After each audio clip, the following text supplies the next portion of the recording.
Ya, pada hari ini sebenarnya tertarik saya untuk mengangkat diskusi alam dan manusia ini karena melihat fenomena sebenarnya, fenomena dan kemudian tentang ada banjir, ada longsor, ada gempa bumi dan lain-lainnya di Indonesia hari ini. Apa yang salah dengan kita gitu? Apa yang salah dengan alam kita? Apa yang salah dengan manusia gitu? Jadi mengangkat tema alam dan manusia hari ini. Dan pandangan kawan Yosef mengenai itu bagaimana? Alam dan manusia. Iya, oke. Terima kasih kepada Bang Alex. Bang Alex. Bang Ale, sorry. Jangan ale-ale ya. Bang Ale. Jadi sebenarnya diskusi soal hubungan manusia dengan alam ini sebenarnya sangat menarik sebenarnya. Dari beberapa bulan terakhir ini Indonesia diterpa banyak sekali bencana alam. Nah, sekarang Indonesia termasuk di Sulawesi sedang mengalami satu bencana yang sangat besar, gempa. Nah, kenapa menarik saya bilang diskusi soal hubungan manusia dengan alam? Sebenarnya di beberapa literatur dan referensi yang kita ketahui bahwa hubungan manusia dengan alam itu bahkan secara referensi dan Alkitab di dalam Al-Quran sekalipun pernah menggambarkan soal bagaimana kedudukan manusia dan alam sebenarnya. Cuman di tengah situasi sekarang mendorong satu kesadaran masyarakat tentang kepedulian mereka terhadap alam ini yang menjadi satu PR besar buat kita. Karena memang kondisi alam kita sedang dalam keadaan sakit atau darurat seperti itu. Beberapa upaya yang sudah dilakukan oleh pemerintah bahkan beberapa tokoh masyarakat untuk merehabilitasi kondisi alam kita, nah itu pun tidak menjadi satu titik solusi terjadinya bencana-bencana alam yang terjadi sekarang. Nah, bagaimana langkah konkret atau alternatif konkret yang bisa kita lakukan untuk menanggulangi tentang kerusakan alam atau langkah kita untuk memperbaiki kondisi alam pada kesempatan. Jadi terlepas misalkan kita terinfus di dalam beberapa kelompok komunitas yang punya kepedulian dan empati terhadap alam, sebenarnya dorongan soal kesadaran kita soal lingkungan hidup dan alam ini sebenarnya harus lahir dari diri kita secara pribadi sebenarnya. Kenapa mesti harus demikian? Ya memang ada hubungan timbal balik yang sangat baik sebenarnya antara manusia dengan alam. Yang itu tidak disadari oleh sebagian besar manusia. Yang paling sederhana yang kita lihat bahwa posisi atau kedudukan alam kepada kita sebagai manusia adalah dia mampu memberikan satu kehidupan yang sedikit lebih baik. Misalkan sehari-hari kita menghirup udara yang sangat segar dan bersih. Nah, itu juga adalah bentuk sumbangsi dan kepedulian alam terhadap manusia. Nah, di sisi lain pula secara ekonomis alam menyediakan kebutuhan bagi manusia. Misalkan di Bima hari ini masyarakat dengan peningkatan ekonomi masyarakat Kabupaten Bima hari ini kebanyakan memanfaatkan alam untuk sebagai lahan untuk menggarap ekonomi. Termasuk misalnya di beberapa lereng gunung yang di Bima itu dimanfaatkan sebagai perkebunan jagung. Nah, ini juga yang harus kita lihat bahwa alam merespon baik sebenarnya apa yang diinginkan oleh manusia. Cuman manusia tidak menyadari bahwa kebaikan alam itu tidak direspon dengan baik dalam bentuk merawat dan menjaga alam itu sebagai bentuk simbiosis atau timbal balik dari manusia. Nah, itu sebenarnya yang harus dilakukan oleh manusia. Nah, bentuk perawatan dan kepedulian manusia terhadap alam, kita mesti melakukan hal-hal yang mulai dari hal-hal yang terkecil. Kayak contoh gimana? Salah satunya yang dekat aja lah dengan kita, misalkan di pekarangan rumah kita.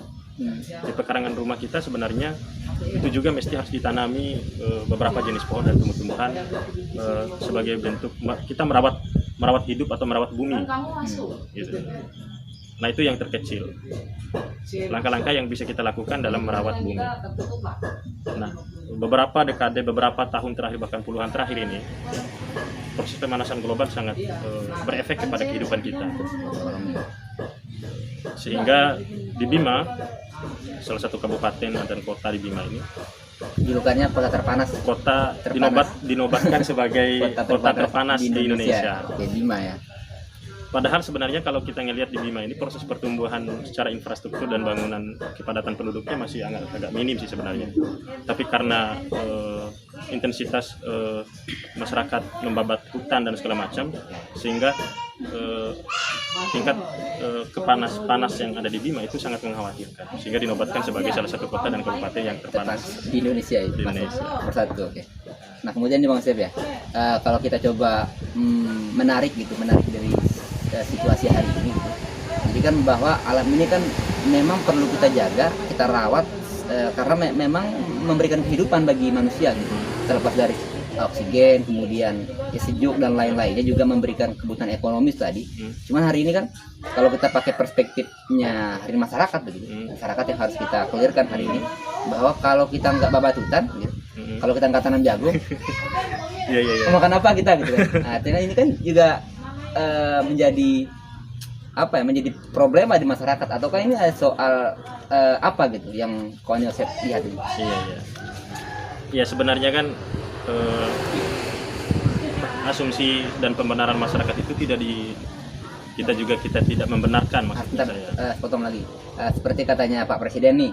Jadi banjir di Sulawesi itu adalah karena curah hujan yang tinggi. Nah, gitu.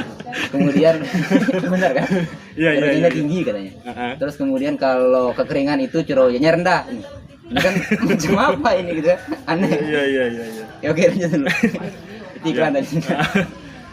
Ya, presidennya ya bisa-bisa aja stand up lah. Sekali stand up lah. Komedian ya. Komedian. Iya. Oke, misalkan ya masyarakat terkhusus di Bima hari ini mengatakan bahwa misalkan kalau kita tidak memanfaatkan gunung sebagai lahan garap untuk ekonomi kita, nah itu juga kita mau makan apa misalkan seperti itu. Nah, sebenarnya pengenalan sebenarnya yang paling banyak efeknya di Bima ini, sebenarnya khusus di Bima, pemanasan tingkat panas yang cukup luar biasa di Bima ini sebenarnya kurang lebih sekitar beberapa 6-7 tahun terakhir, Pak. Karena memang pengenalan program tentang penanaman jagung sekitar lereng gunung ini kurang lebih sekitar 4-5 tahun terakhir ini. Nah, sebenarnya. Nah, sebelum itu masyarakat Kabupaten Bima dengan kondisi ekonomi yang rata-rata tingkat pendapatan per kapitanya sekian, sebenarnya tidak memanfaatkan gunung sebagai lahan pertanian sekalipun, itu masyarakat Bima hidupnya sangat baik sebenarnya.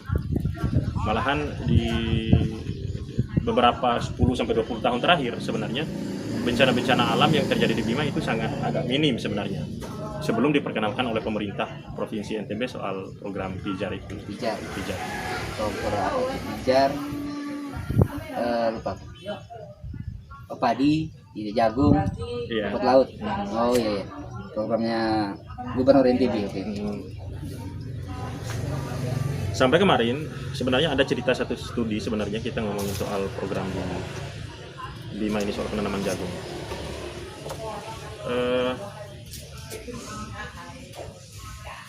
Di desa Taralawi sebenarnya kita kemarin sempat kita dengan lama lah kita diskusi dan ngobrol sama masyarakat soal penanaman jagung itu.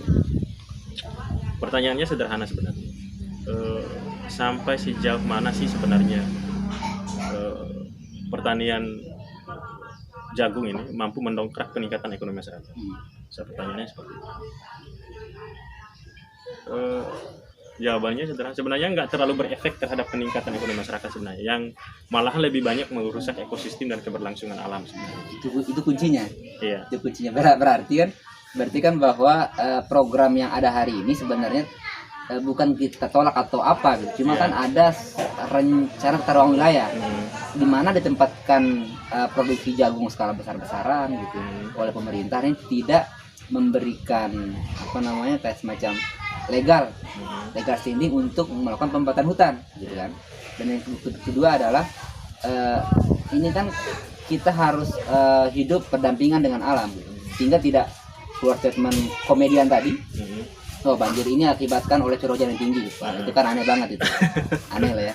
Nah kemudian kan ini tidak dilihat faktor-faktor yang lainnya begitu kan, kayak macam pembakaran hutan, apalagi di Sulawesi, Kalimantan sana kan, yang secara nyata itu ada pertambangan batu bara, ada kelapa sawit dan lain-lainnya. Kemudian ketika kita mau ngasih masukan nih ke teman-teman yang lain gitu. Artinya ini kan soal ekonomi masyarakat tadi kan, kawan saya sudah bilang bahwa ini peningkatan ekonomi melalui pijar ini ataupun program-program pemerintah ini kan tidak terlalu berefek.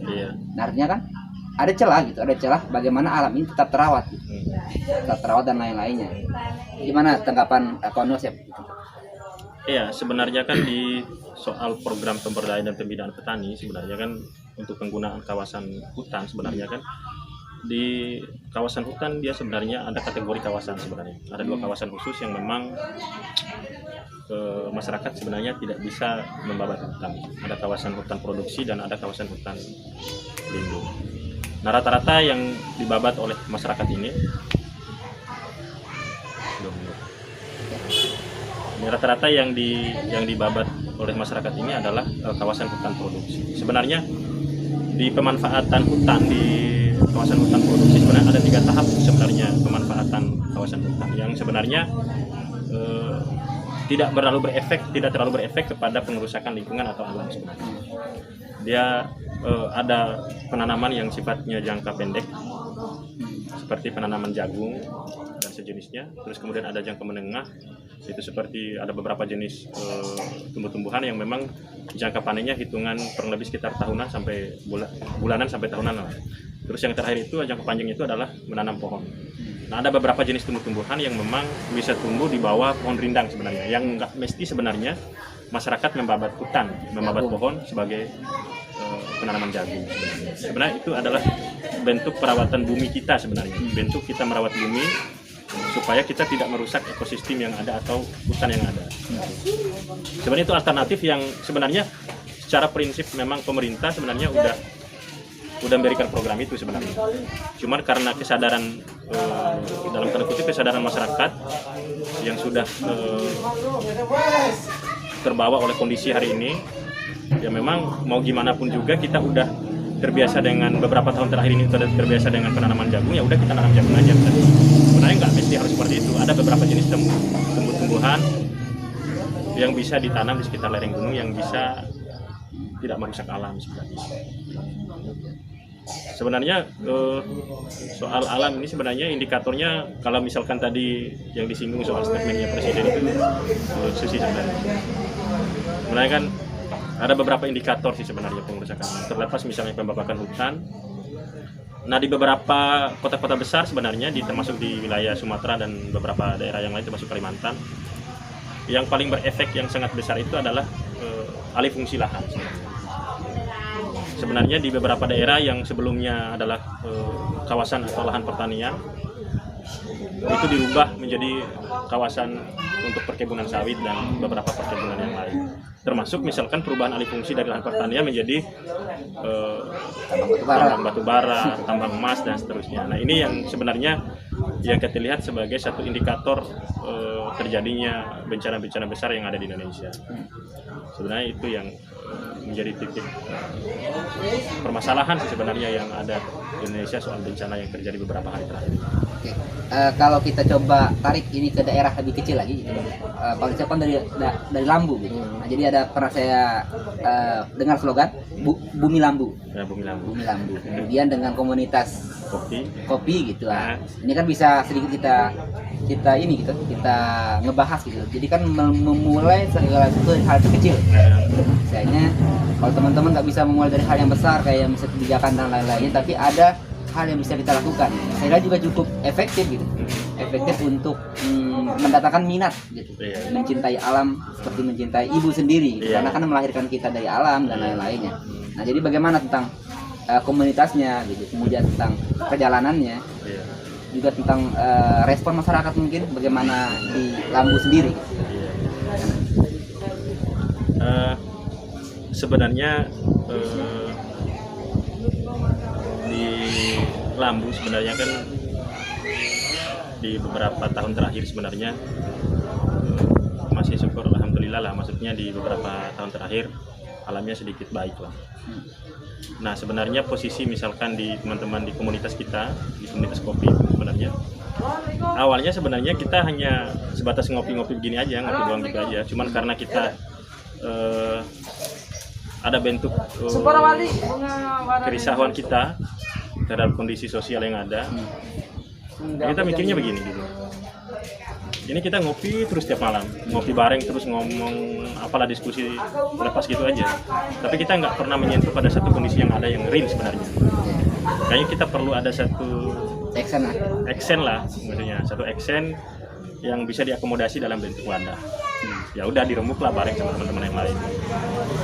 Apa sih yang cocok buat kita ini namanya kan? Ya udah, karena kita sering bareng ngopi ngopi ya udah namanya, ya udah kita kopi aja deh namanya gitu. Kopi supaya kelihatan lebih keren aja sih namanya kopi. Jadi kebanyakan kopi itu ya komunitas pecinta lingkungan hidup sebenarnya, komunitas pecinta lingkungan hidup yang ada di Kecamatan Lambu. Nah sebenarnya kopi itu sebenarnya dari tahun 2017 udah lama sih, dari 2017 kita udah beberapa kali kegiatan dan di beberapa lokasi sih sudah beberapa, baik di sekitar mata air, di lereng gunung, dan juga sekitar fasilitas tempat-tempat publik, termasuk di depan sekolah, kantor-kantor pemerintahan juga kita sudah melakukan kegiatan penghijauan. Nah kalau ngomongin soal respon dari masyarakat sangat luar biasa respon masyarakat, karena di beberapa diskusi kita memang soal kegiatan lingkungan hidup, kegiatan penghijauan yang berkaitan dengan alam, masyarakat kita ngelihatnya tidak ada gap yang membatasi masyarakat untuk melibatkan diri dalam kegiatan itu. Sehingga di beberapa kegiatan kita, baik dari kalangan muda masyarakat biasa, lebih-lebih di kalangan misalnya karena kayak siswa dan juga guru juga terlibat aktif dalam kegiatan-kegiatan penghijauan itu. Ini sudah, maksudnya efeknya sudah diikuti oleh masyarakat ya. Masyarakat cukup respon, cukup berpikir positif terhadap kegiatan-kegiatan yang dilakukan oleh teman-teman kopi gitu. Tapi kalau dari sisi kita mau, ini kan komunitas ini kan bahwa tergabung sekecamatan Lambu ya. Nah, untuk yang kawan-kawan belum tahu, ini Lambu ini berada di Bima, Kecamatan Lambu, daerah Bima. Dia di dekat penyeberangan menuju Labuan Bajo ya. Labuan Bajo. Dan berikutnya bahwa di komunitas ini gitu, teman-teman di sini kan mencoba menjaga keseimbangan itu, keseimbangan antara alam dan manusianya. Artinya bahwa merawat alam itu juga sebagian dari cara merawat kehidupan. Nah, sehingga agar tidak melulu menyalahkan jerojan tinggi, agar tidak selalu menyalahkan Tuhan terhadap bencana alam, bahwa itu kan soal manusia. Ini kan bagaimana hal yang ditanamkan di teman-teman, maksudnya secara edukasi gitu, kepercayaan, kemudian ideologi alam dan ekosistem sendiri yang coba diberikan oleh ya bersama kawan Yosef lah di sana gitu kan. Iya. Sebenarnya bentuk edukasi yang kita lakukan di tengah masyarakat sebenarnya kan ajakan sih, sebenarnya lebih banyak ajakan dengan action sih sebenarnya pada kegiatan-kegiatan langsung. Seperti yang saya bilang tadi, sebenarnya kegiatan-kegiatan yang bersifat berbau lingkungan hidup itu sebenarnya dia nggak punya gap untuk membatasi masyarakat melibatkan diri. Di sisi lain pula, karena Lambu juga dihapit oleh laut dan juga gunung, sebenarnya secara karakteristik masyarakat Lambu itu tahu persis kedudukan alam, tahu persis kedudukan bumi. Bagaimana sih sebenarnya sumbangsi dan yang diberikan oleh alam kepada masyarakat di sekitar Kecamatan Lambu. Ada OITA juga ya? Ada potensi OITA. Pokoknya ada ketersediaan sumber daya alam masih baik lah di Lambu, termasuk di laut dan di gunungnya masih ada. Nah, di kepercayaan kita di Lambu itu sebenarnya sesuai dengan beberapa tokoh-tokoh masyarakat yang pernah kita datangi soal alam. Karena memang sebelumnya masyarakat Lambu adalah masyarakat yang rata-rata untuk menggantungkan diri untuk sektor pertaniannya lebih banyak dulu, sekitar 20-30 tahun sebelumnya. Ya, memang masyarakatnya lebih banyak menggantungkan diri sektor pertanian sekitar lereng gunung. Tapi tidak membabat hutan dengan cara yang berlebihan. Mereka memanfaatkan alam untuk ditanami padi sebelum diperkenalkan soal jagung itu. Nah, melibatkan masyarakat itu sebenarnya nggak terlalu ribet buat kita, karena mereka juga kesadaran soal itu muncul secara lahiriah. Kita melihatnya di sana, nggak perlu ada bentuk pendidikan yang sifatnya misalkan ada diskusi umum, diskusi publik atau apalah, atau turun langsung di tengah masyarakat untuk memberikan sosialisasi pemahaman tentang alam. Tapi ketika mereka melihat secara langsung bentuk kegiatan yang kita lakukan, malahan mereka meminta sendiri untuk ikut tergabung di dalam kegiatan-kegiatan itu. Oke. Ya, makan memang seperti yang di semboyan kopi, yang memang menjaga alam sama halnya menjaga diri. Ada satu hubungan simbiosis yang memang nggak bisa terpisah lah antara manusia dengan alam. Yang itu ditandai seperti yang saya sampaikan dari awal soal ya alam menyediakan udara segar, lingkungan yang bersih dan asri dan segala macam. Nah, itu juga adalah satu pemberian alam kepada manusia. Nah, sebenarnya kalau kita melihat hubungan misalkan antara ideologi atau keyakinan tertentu soal alam, sebenarnya di beberapa literatur seperti yang saya sampaikan tadi, sebenarnya bukan hal yang tabu sebenarnya ngomongin soal itu. Jadi di kepercayaan petua-petua yang ada di bumi Lambu itu atau di Danau Lambu itu, ya memang mereka sangat memberikan edukasi sebelumnya ke kita yang dulu sebelumnya memang bentuk perhatian kita terhadap alam itu sangat minim sebenarnya. Pertama, kita misalkan di sekitar lingkungan hidup kita, misalkan kita buang sampah di sembarang tempat dan segala macam, itu juga adalah sebagai bentuk sebuah aktivitas yang memang merusak lingkungan sekitar kita. Nah, ajakan-ajakan itu sebenarnya kita sudah upayakan sebelumnya dari sejak kopi muncul, itu sudah kita punya gagasan soal itu. Sampai dulu kita punya program yang memang pengadaan tempat pembuangan sampah di sekitaran desa yang ada di Kecamatan Lambu sebagai bentuk pemeliharaan kita terhadap lingkungan ada di sekitar. Nah, hal terkecil yang bisa kita lakukan di sana adalah itu tadi,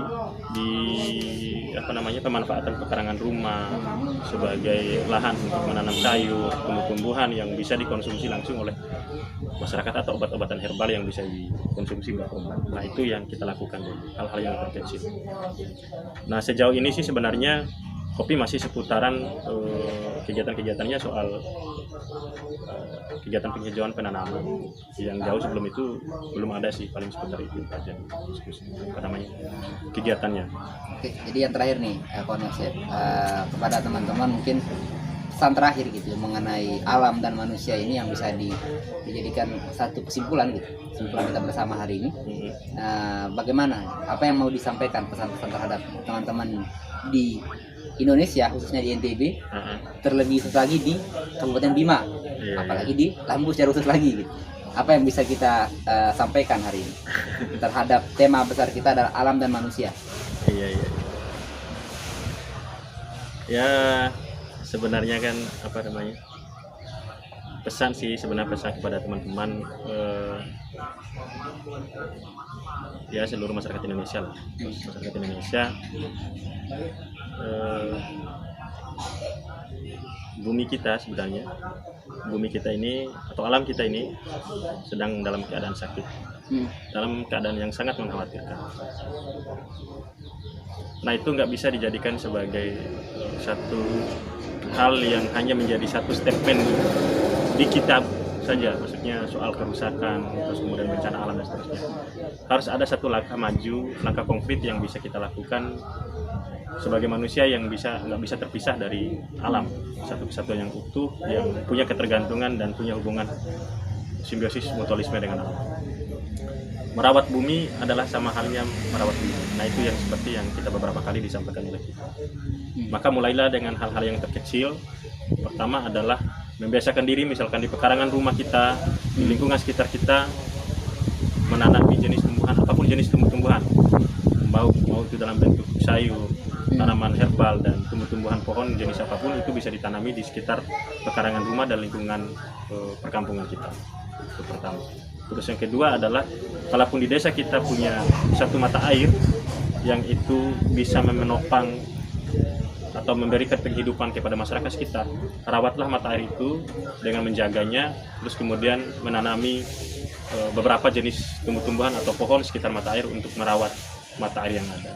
Dan begitu pun sekitar lereng gunung, bersama-sama kita merawat dan menjaganya dengan cara menanam pohon dan menjaga kelestariannya lah, menjaga kelestarian alam dengan menanam dan sebagainya. Itu yang bisa kita lakukan. Termasuk lingkungan sekitar kita, menjaga kebersihan kita, buanglah sampah di tempatnya, karena itu akan erat kaitannya dengan kesehatan tubuh kita. Itu paling terpenting bagi saya. Yang terakhir, mungkin sebagai simbol semboyan kita di kopi, menjaga alam sama halnya menjaga diri kita. Jadi itu poinnya adalah kawan-kawan, menjaga alam sama artinya menjaga diri kita sendiri gitu. Itu poinnya ya. Artinya ketika kita bicara mengenai alam tadi sudah panjang lebar dijelaskan oleh kawan Gosep, dan artinya ketika kita kembali ke alam, ketika kita lahir di alam, berarti kita harus senantiasa terbiasa untuk berdampingan dengan alam. Jadi manusia bukanlah aktor yang merusak alam, bahwa alam juga tidak juga menjadi musuh bagi manusia. Artinya kita memiliki satu keterikatan secara lahiriah, secara filosofi juga, kita juga dari peradaban pertama manusia juga dari alam gitu. Dan panjang sekali yang perlu kita urai ke depannya. Oke, teman-teman, sekian dulu dari kita. Terima kasih banyak kawan Yosef. Oke, sampai ketemu lagi di channel berikutnya. Buat teman-teman jangan lupa di subscribe, di like, dan dibagikan ke teman-temannya lain. Dan juga jangan lupa ngopi.